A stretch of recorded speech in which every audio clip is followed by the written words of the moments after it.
E eu já tenho comigo aqui o António Pereira. Olá, António. Bom dia. Bom dia. Obrigado por ter vindo aqui mais uma vez ao nosso programa. É verdade. Qualquer dia pensam que eu pago para estar cá. Não. Não, muito obrigado pelo convite, uma vez mais. É verdade, mas vale a pena porque, pronto, como o António já deve ter compreendido, o nosso programa tem muito esta vertente ecológica, as coisas biológicas, coisas ambientais, humanitárias. E a EcoCart realmente entrou num caminho que, no fundo, toda a indústria automóvel parece-me que está assim a caminhar para isso, né? A parte sustentável ambiental. Sim, a parte da sustentabilidade, sim. Nós temos uma vertente que parece... As marcas automóvel parece que estão a dormir, mas não estão. Eu sei que não estão. Que é a questão da conversão. Nós não estamos a fazer karts elétricos novos. Exato. Nós estamos a converter karts que originalmente eram a gasolina para elétricos. Pois. E temos já parceiros à nossa volta que estão a fazer o mesmo com barcos, com tuk-tuks, com por aí fora. E com automóveis. As marcas de automóvel neste momento não podem dizer, olha, traga cá o seu carro daqui a 3 anos, da nossa marca, que nós convertemos-lo para... Não podem, porque senão estão 3 anos sem vender carro, não é? Pronto. Mas vai ser o grande mercado no futuro em termos de mobilidade. Para já vai ser também as pessoas deixarem de ter viatura própria. Uma questão, não é só de sustentabilidade, se pensarmos em termos de dinheiro, a maior parte das pessoas tem um carro 95% do tempo parado. E é uma tonelada de tralha que está ali a ocupar espaço. Tomara eu como eu tivesse 95%. Pois, eu também não. O meu também não, o meu anda muito. O meu faz muitos quilómetros, até porque eu ando pelo país inteiro a fazer as ecovoltas solidárias e por aí fora. E gasto um balúrdio em gasóleo. Pois, eu estou a passar para híbrido, porque no meu caso não pode ser elétrico, ainda. Pois, por causa da autonomia. Nós promovemos os elétricos, é isso que nós fazemos, com o carro dos lugares sentamos as pessoas ao nosso lado, ao lado dos nossos pilotos, exatamente para lhes mostrar que elétrico não é o futuro, é o presente, está ali, elas estão a andar. Mas neste momento nós temos que encarar quase os carros elétricos neste momento como os de 1900 a gasolina. Porque estamos no princípio. O lobby do petróleo andou 100 anos a bloquear isto. Sim, porque estamos no princípio, mas já que havia carros elétricos nos anos antes de haver a gasolina. 70. Antes de haver a gasolina. O primeiro prémio da Exposição Mundial de Paris de 1900, que foi aquela para que foi feita a Torre Eiffel, foi um carro elétrico. O primeiro carro que o Ferdinand Porsche desenhou era um carro elétrico. A malta do petróleo e da carro disso tudo, não é? Na altura descobriram-se as grandes jazidas de petróleo e havia uma pressão enorme para nos livrarmos do carvão. Porque tinha havido a Revolução Industrial, as fábricas estavam dentro das cidades. A ideia que nós temos, por exemplo, de Londres, do smog, vem dessa altura. As grandes capitais europeias, as grandes cidades, estavam todas assim. Pois. Como agora, por exemplo, Xangai. Que neste momento já não, os carros sem ser elétricos já não podem lá entrar e mesmo assim as pessoas andam de máscara e não vê, de um prédio para o outro não se vê. Há dias em que não se vê. Pois. Na altura as grandes capitais europeias estavam todas assim por causa do carvão e havia uma enorme pressão para nos livrarmos do carvão. Ora, descobriram-se as primeiras grandes jazidas de petróleo, começaram-se a fazer os motores muito pouco eficazes, que ainda hoje são a gasolina, e de repente criou-se um lobby que bloqueou isto durante mais de um século. Pois. Até que agora chegou assim uns senhores da Tesla a dizer vamos aqui... O Elon Musk tem a capacidade de fazer muito barulho, felizmente. Eu aí identifico-me um bocado porque eu não sou engenheiro, mas eu tenho alguma capacidade de fazer barulho. As devidas distâncias, com as devidas distâncias. Mas ele tem sobretudo a grande capacidade de fazer muito barulho. E de fazer este milagre que é a Tesla há 10 anos, que é uma empresa que dá prejuízo todos os anos, mas vai sempre crescendo. Pois. E vai conseguindo investir, porque o que ele traz de inovação e o que eles conseguem fazer de barulho nas mais diferentes áreas, as pessoas, por exemplo, não têm noção que a área automóvel na Tesla, neste momento, nem sequer é a mais importante. Eles estão, por exemplo, a arrancar com os Powerwalls, que são carregadores caseiros, com telhas solares, com paredes solares, com revestimentos para todo o tipo de solares, de película, e que isso sim vai dar um grande passo em frente a nível de sustentabilidade. Os carros são lá está, é o que faz barulho, é o que eles conseguiram, lá está, mostrar que um carro elétrico com metade da potência é mais rápido do que uma gasolina, com o dobro da potência, e coisas assim do género, e portanto, sim, tem dado uma grande ajuda. E conseguiram dar uma autonomia que parece que não existia. O fundo dos Teslas é tudo baterias. Pois. Eles são bastante mais pesados por causa disso, mas sim, conseguem, apesar de terem aquele... Agora, eu costumo dizer, se um Tesla não tivesse aquele motor de 600 cavalos, se tivesse um motor normal, aquilo se calhar tinha autonomia para uma semana. Não é? Se não fossem aqueles cavalos todos e conseguir-se ter aquelas acelerações e aquelas velocidades, aquilo se calhar tinha uma autonomia ainda muito, muito maior. Mas sim, mas eles conseguem muito fazer barulho. Sim, tanto que as outras marcas estão todas, tiveram que ir atrás. Tiveram que ir atrás. E eu acho que sabe o que é que se nota?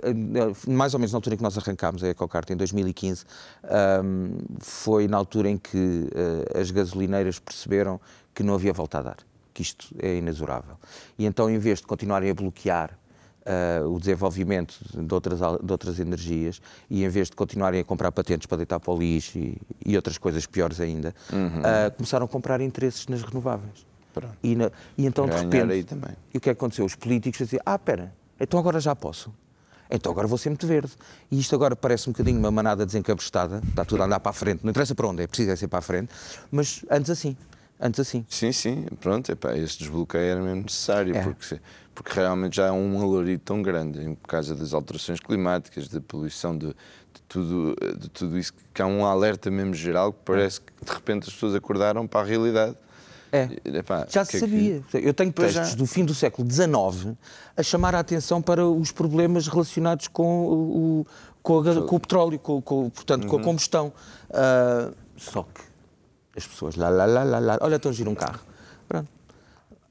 E é giro, só isso. Estragar o planeta, isso ainda vai durar muito tempo. A questão é que já não. Eu às vezes, hoje em dia já vou fazendo um bocadinho de... Sabe que eu estou no meio, porque para um ecologista eu sou um dinossauro, sou um troglodita, porque ainda fumo, pouquinho, mas fumo. Infelizmente ainda ando com um carro a gasóleo, tenho alguns hábitos dentro. Para o pessoal do tubo de escape enfiado no nariz, eu sou um radical. Então eu levo dos dois lados, na realidade. Mas eu costumo dizer que quando quero ser assim um bocadinho mais radical e chocar as pessoas, já pensaste que os teus filhos não vão morrer de velhos? É que a Terra está prestes a fartar-se de nos aturar. Pois. E as pessoas não querem ouvir. As pessoas não querem ouvir, não querem perceber. Os mais velhos dizem assim, eu não vou cá estar. Os outros não conseguem encarar essa realidade. Ainda agora, há 2 semanas, soltou-se um bloco de 6 km de gelo no Ártico, na Groenlândia. 6 km. Isto tem andado à média de 15 metros por dia, as calotes polares irem à vida, mas num dia só, de repente, em meia hora, foram 6 km. Criou-se um iceberg com 6 km. E as pessoas continuam a fazer de conta que não percebem o que é que isso quer dizer. Quer dizer várias coisas. Primeiro, aquecimento, não é? Se deixarmos de ter os polos gelados, aquecimento, e a Terra deixa de ter capacidade para a vida como a nossa, claro. E a subida do nível das águas do mar, porque aquele gelo está a acrescentar. Claro, ele vai derreter. Pronto, mas nós continuamos a construir estradas a meio metro da água. E depois ainda você não me dê assim muitas mãos, que eu moro em Peniche, portanto já bem, estou rodeado de água. Eu moro em São Pedro do Estoril, felizmente estou numa cota tipo 30 metros acima da água do mar. Mesmo assim, quando eu fui viver para lá há 6 anos, a primeira coisa que eu fiz foi ir à procura das elevações à volta. Que é para, se um dia no dia em que acontecer, não é se, é no dia em que acontecer a primeira, porque isto não vai ser uma coisa, as águas não vão subir tipo agora mais 1 centímetro, depois não, vão haver vários cataclismas, vão haver várias desgraças mesmo, e depois a água até há de voltar para o seu sítio, mas entretanto, onde ela vai destruir. A primeira coisa que eu fiz foi ir à procura das elevações, que é para quando acontecer, eu, se tiver tempo, vou para cima de um monte, à espera que aquilo baixe, e que o monte deixe de ser uma ilha. Mas sim, foi logo a primeira coisa que eu fiz. As pessoas, posso lhe dizer, nos Estados Unidos, por exemplo, como houve grandes cheias fim dos anos 40, princípio dos anos 50, o Estado passou a comparticipar os seguros dessas desgraças. E então agora gerou-se toda uma indústria, que é, as pessoas continuam a construir as casas no mesmo sítio, vem o mar, destrói, o seguro cobra, até porque para a seguradora está a receber o prémio, mas depois, na realidade, quem paga o estrago é o Estado. Portanto, e as pessoas continuam a construir, as seguradoras incentivam as pessoas a fazer ali as casas. Assim, de tempos em tempos, tem uma casa nova. Exatamente. Não, de tempos em tempos, agora já está tipo anciano, não. Depois vai ser anciano, sim. Então, há entrevistas de gente com água para o joelho a dizer, daqui não sai, daqui ninguém me tira, sempre vivi aqui, é aqui que eu quero ficar. Obviamente, já está com água para o joelho. Dentro do quintal. As pessoas têm muita dificuldade em mudar hábitos. E isso é a nossa missão, na realidade, já agora fazendo aqui a ligação. A ligação da EcoKart. E a EcoKart nasceu como? Você já estava ligado aos karts? Ou... Sim, vem daí, na realidade. Eu costumo dizer que sou o idiota mor. Ok. Eu corria em karts, amadores, e além disso organizava um evento anual que se chamava Corrida das Estrelas. Era uma prova de karts, só com gente conhecida, e imprensa, mídia, etc. E em 2005 estive envolvido na vinda a Portugal de uma frota de karts elétricos italiana, que esteve durante 3 meses na 24 de Julho em Lisboa. E foi aí que se fez o clique, tipo, isto se calhar que polui para brincar às corridas, já não faz muito sentido. Na altura, na realidade, aquilo ainda não era alternativa. Aqueles karts andavam 20 minutos, carregavam 6 horas, os carregadores eram também de frigoríficos, pronto. Mas fez-se o clique. Passado 3 anos já não conseguia organizar mais a Corrida das Estrelas, estar a organizar uma coisa de poluir para brincar já não fazia sentido, e depois ainda continuei a correr até 2011, que foi, eu estava sentado numa grelha de partida de capacete, estava a pensar assim, lá vais tu a poluir para brincar mais um bocadinho. E às tantas arranjei uma desculpa, houve lá num campeonato que eu fazia, houve para lá uma discussão, exatamente, é por esta que eu saio. E acabou-se. Hoje em dia, na realidade, felizmente, guio muito mais karts do que nessa altura, mas os nossos elétricos, que além de mais dão muito mais gozo. Para o pessoal que não liga muito ainda à parte ecológica, a nossa abordagem é senta-te e experimenta. E então, ficam convencidos, acabou. E não é daqueles que fica a doer as costas até você chega? Não. Depende da pessoa, de posição, é assim, não? Um elétrico, na realidade, como tem a potência imediata, o tipo de condução também é diferente. Os karts em que eu corria, que são os karts de aluguer dos cartódromos, são karts com muito pouca potência e ainda por cima, como são de embreagem centrífuga, aquilo demora muito tempo a subir rotações, ou seja, tem que se ter uma condução, é muito física, temos que usar muito o corpo, porque a percentagem do peso do nosso corpo no kart é muito grande e temos que usar muito o corpo e acaba por ser, aí sim, braços e rins e tal. Com o elétrico, na realidade, aquilo guia-se quase como um carro de ralis, ou seja, é sempre todo torcido porque ele tem sempre potência para se ir embora.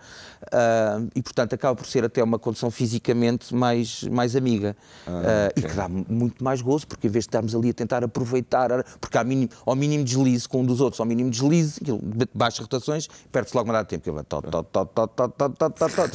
Aquele não, aquele assim que se mete o pé, está lá tudo. Nós até costumamos fazer uma coisa que é...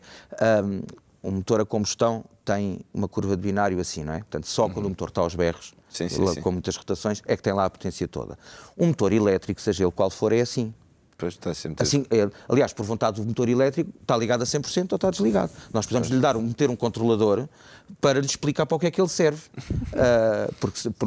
Porque o mesmo motor elétrico dá para ser para um elevador, para uma empilhadora, para um kart, por aí fora. Pois. É preciso um controlador para lhe explicar para o que é que ele serve. No fundo, um computador, não é? Nós costumamos fazer-lhe até uma curva de binário ao contrário, para ele não ser assim, porque depois de irmos embalados já não precisamos daquela potência toda, para pouparmos energia, programamos-lhe uma curva de binário ao contrário. Portanto, no arranque ele tem lá a potência toda e depois, conforme vamos andando cada vez mais depressa, vamos usando cada vez menos energia. E assim também ficamos com mais autonomia.